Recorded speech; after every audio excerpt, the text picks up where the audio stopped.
بسم اللہ الرحمن الرحیم۔ میں غلام اکبر اپنی آج کی بات کے ساتھ اپنے یوٹیوب چینل پر آپ سے مخاطب ہوں۔ میں دراصل آج مخاطب ہوں جناب وزیر اعظم سے، جناب صدر سے اینڈ جناب آرمی چیف سے۔ ان سے میں صرف ایک اپیل کرنا چاہتا ہوں کہ خدا را ری وزٹ 1973 کانسٹیٹیوشن۔ اب میں تفصیل میں جاؤں گا۔ ابھی جناب وزیر اعظم نے اپیل کی ہے، مطلب اپیل نہیں، نوحہ پڑھا ہے اس بات پہ کہ کوئی سیاسی جماعت جو ہے انتخابی اصلاحات کے لیے تیار نہیں۔ آپ کو اب انتخابی اصلاحات کی ضرورت نہیں ہے خان صاحب، آپ کو آئینی اصلاحات کی ضرورت ہے۔ یہ آئین اپنی وقت کھو چکا ہے، یہ آئین بنا ہی غلط تھا۔ 1973 کا جو کانسٹیٹیوشن ہے وہ جس اسمبلی نے بنایا تھا وہ ڈیزالو ہو جانی، وہ بنی ہی نہیں تھی۔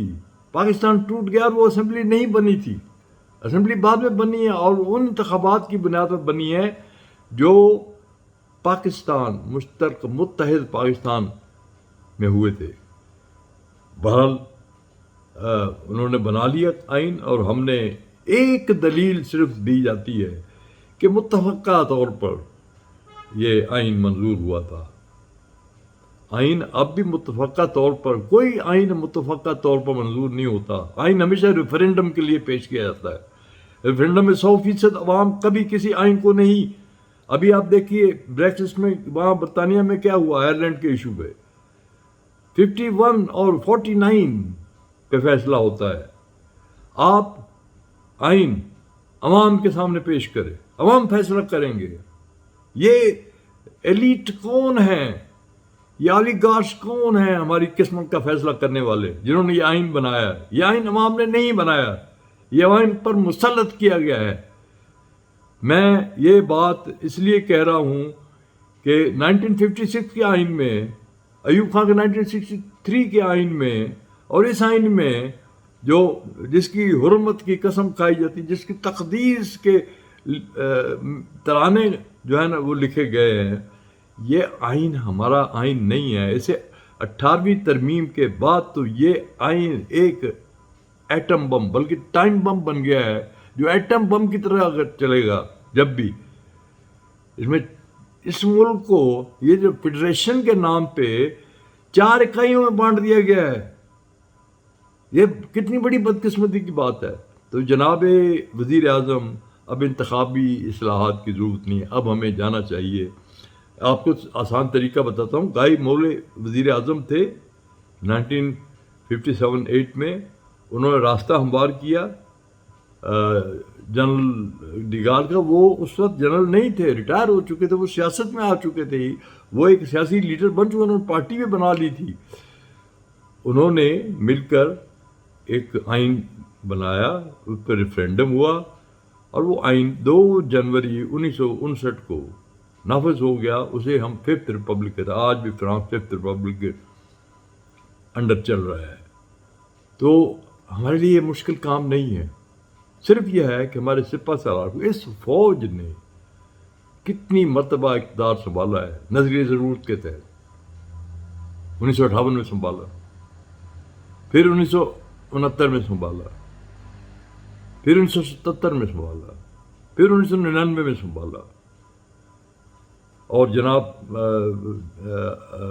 جنرل ضیاء الحق نے 2 مرتبہ سنبھالا، 2 مرتبہ، بلکہ میں یہ کہوں گا 3 مرتبہ مارشل لا لگایا انہوں نے۔ ایک مرتبہ وہ مارشل لا جس کے تحت انہوں نے بھٹو کو آؤٹ کیا، ایک مرتبہ 1979 میں جب انہوں نے الیکشن جو انہوں نے کرانے تھے وہ پوسٹ پون کیے، دوبارہ مارشل لا لگایا، اور پھر 1988 میں انہوں نے جب حکومت برخاست کی اس کی جو کی، دیکھیں وہ ٹھیک ہے، انہوں نے اپنے اختیارات استعمال کیا، انہوں نے صحیح کیا، میں ان کو بالکل مورد الزام نہیں ٹھہراتا، کیونکہ ہمارا مقدر ہم نے رسا گیروں، ابن الوقتوں، موقع پرستوں، ایک ہم نے جو یہ الیکٹورل کالج بنایا ہوا ہے، یہ کون لوگ ہوتے ہیں؟ قائد اعظم نے ان کو پرکھ لیا تھا، انہیں پتہ لگ گیا تھا کہ یہ لوگ پاکستان کو چلنے نہیں دیں گے، اس لیے انہوں نے جون 1947 میں اپنی ہینڈ رائٹنگ سے ان کے نوٹس میرے پاس موجود ہے کہ پاکستان کو صرف پریزیڈنشل سسٹم سوٹ کرتا ہے. ہم قائد اعظم کی آواز اب سنیں گے. اب ہم صرف اس لیے چپ نہیں رہیں گے کہ ہمارے جو پارلیمنٹیرینس جو ہیں وہ اس نام کے راستے میں حائل ہے. ہماری فوج اس کو اپنی ذمہ داریاں پوری کرنی ہوں گی. یہ پاکستان جو ہے نا، اگر یہ اسی طرح سے ڈی جنریشن ہوئی اس ملک میں حکمرانی کی. اب دیکھیں، جب عمران خان جیسا آدمی، وہ ایک قابل آدمی ہے، وہ ایک سچا آدمی ہے، وہ ایک لیکن ہی از ہیلپ لیس. وہ اس نظام میں کیا کر سکتا ہے؟ آپ جب اولے برس رہے ہوں تو جب موسم کا اب کورونا ہے بیماری، اس میں کیا کر سکتا ہے ڈاکٹر کوئی؟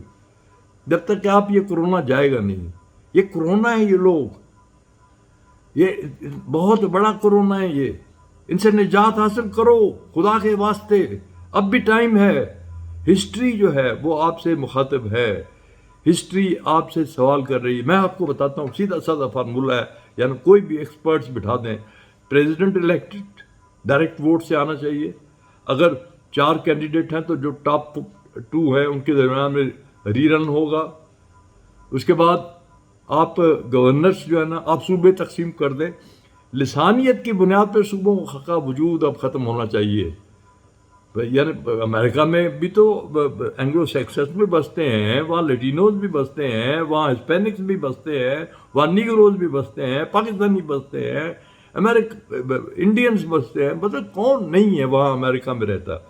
وہاں کوئی ایک صوبہ بتا دیں جو دنیا میں کہیں یہ نظام اس طرح کا اب نہیں چلتا. کون سا ملک ہے سوائے برطانیہ، سوائے ساری ہندوستان، انڈیا اور پاکستان؟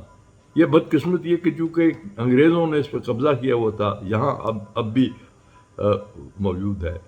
لیکن ہمارا نظریہ جو تھا ملک بننے کا وہ یہ نہیں تھا. وہ جو ہے وہ بن چکا ہے. اب ہمیں اس کو بچانا ہے. 20 صوبے بنائیں، 24 بنائیں، 30 بنائیں، لیکن سیدھا سادہ پرنسپل ہے، governor should be directly elected, mayor should be directly, ان کی حکومتیں اپنی ہونی چاہیے، senator should be directly elected.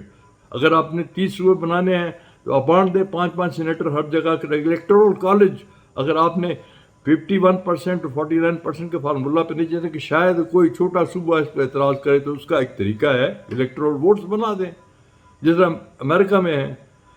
اور آپ خدا کے واسطے وڈیروں، یہ جو بادشاہ گھر ہے نا، یہ لوگ، یہ جو جہانگیر ترین ہے، یہ جو راجہ ریاض ہیں، یہ جو میں اب کس کے خاکوانی صاحب ہیں، یہ بڑے قابل احترام لوگ ہوں گے، لیکن یہ بادشاہ تھے، بادشاہ گر ہیں. یہ بادشاہ گری ختم ہونی چاہیے. اب خدا کے واسطے خدا کی حاکمیت قائم کرے. اس ملک کو بچائیں، اس ملک کو بچائیں. میں پھر کہہ رہا ہوں، میں اس میں تفصیل میں جاؤں گا، لیکن مسٹر پرائم منسٹر، آپ کچھ بھی کر لیں، آپ 2/3 اکثریت نہیں حاصل کر سکتے اس ملک میں. اب اس نظام کے ان الیکشن، یہ جو الیکشن کمیشن ہے، ایک کون قائم کرتا ہے، کیسے قائم ہوتا ہے؟ آپ کو پتہ ہے اس بات کا؟ الیکشن کمیشن جو ہے نا، اعلانیہ طور پر آپ کے خلاف کام کر رہا ہے. عدلیہ آپ کے خلاف کام کر رہی ہے. میں اس سے زیادہ اور کیا بات کروں؟ کیونکہ آپ کی حکومت جو ہے وہ چند لوگوں، چند گروپوں کے وش پہ ہے، وشفل تھے. وہ سوچیں، وہ چاہیں تو آپ کو گرا سکتے ہیں. آپ ان کی باتیں مانیں، وہ نہیں گرائیں گے. ہاں، یہ بہت اچھی بات ہے کہ ہماری آرمی اور آپ ایک پیج پر ہیں، لیکن ہو سکتا ہے کہ اس حکومت کی پرفارمنس جس میں آپ بار بار جو ہے نا اپنی مرضی کا کہ گورنمنٹ نہیں بنا پائے ابھی تک، آپ انہی لوگوں میں سے سلیکٹ کرتے ہیں. میں اب کیا نام لوں، کس کا نام لوں؟ چند لوگ بڑے اچھے ہیں، مجھے بہت، میں سمجھتا ہوں کہ دے آر ویری نائس. شفقت محمود از اے کیپیبل مین. پتہ نہیں وہ ایجوکیشنسٹ تھے یا نہیں، لیکن very capable man. I know Asad Umar is a very capable man. But I say he has done well. لیکن ان کا بیک گراؤنڈ کیا اس ٹاسک کے لیے جو ان کے سپورٹ کیا گیا ہے، وہ could be a good administrator. لیکن ہمیں اب ٹیکنوکریسی کی طرف جانا چاہیے. بٹ امریکہ میں ٹیکنوکریٹس حکومت چلاتے ہیں، رشیا میں ٹیکنوکریٹس حکومت چلاتے ہیں، چائنا میں ٹیکنوکریٹس حکومت چلاتے ہیں، ایون کوریا میں ٹیکنوکریٹس حکومت چلاتے ہیں. وہ دور اب جو ہے نا یہ جو درمیان کا ایک فیز آیا تھا ہسٹری میں کہ ڈیموکریسی پارلیمنٹری ڈیموکریسی ایک مقدس داستان بن گئی تھی. وہ داستان جو ہے نا وہ اپنا انجام اس کا ہو چکا ہے. برطانیہ بھی جو ہے نا وہ بھی اب آخری دموں پر ہے. تو میں پھر آپ سے کہوں گا کہ اس قوم پر رحم کریں. اس کا آسان طریقہ ہے پارلیمنٹ ڈیزالو کریں, فوج اپنے اختیارات استعمال کرے, ڈیزالو کریں اور اس کے بعد یہ جو ایمرجنسی قائم کریں. یہ جو بنیادی حقوق ہیں ان کو سرو کریں. فی الحال ہمیں نہیں ضرورت بنیادی حقوق کی, ہمیں پاکستان کی ضرورت ہے. اس کے بعد آپ آئین بنوائیں. 50 آدمی, 20 آدمی, 30 آدمی, 10 آدمی جو آپ کو مل جائیں گے, لیکن وہ بچے نہ ہوں, وہ بڑے بڑے. اب آپ نے جیسے اب علی ظفر ہے مثال, تو ان کے والد تو میں ان کا بڑا احترام, ایسے لوگ آپ کو مل جائیں گے. اب اعتزاز احسن کو بھی یعنی ایسے لوگ مختلف خیالات کے لوگ لائے, لیکن بنیادی چیز جو ہے وہ آئین جو ہے متصادم نہ ہو. اسپرٹ آف دا یہ قرارداد مقاصد جسے کیسے کہتے ہیں, objective of resolution of objectives, یہ جو ہے قرارداد مقاصد کے مطابق آئین بننا چاہیے. خدا کی حاکمیت, صدر خدا کا خلیفہ, اور آئین ریفرینڈم کے ذریعے پیش ہونا چاہیے. کوئی مشکل کام نہیں ہے. جنرل قمر باجوہ صاحب, آپ کو تاریخ ہمیشہ یاد رکھے گی اگر آپ نے یہ کام کر دیا. آپ بیک عمران خان.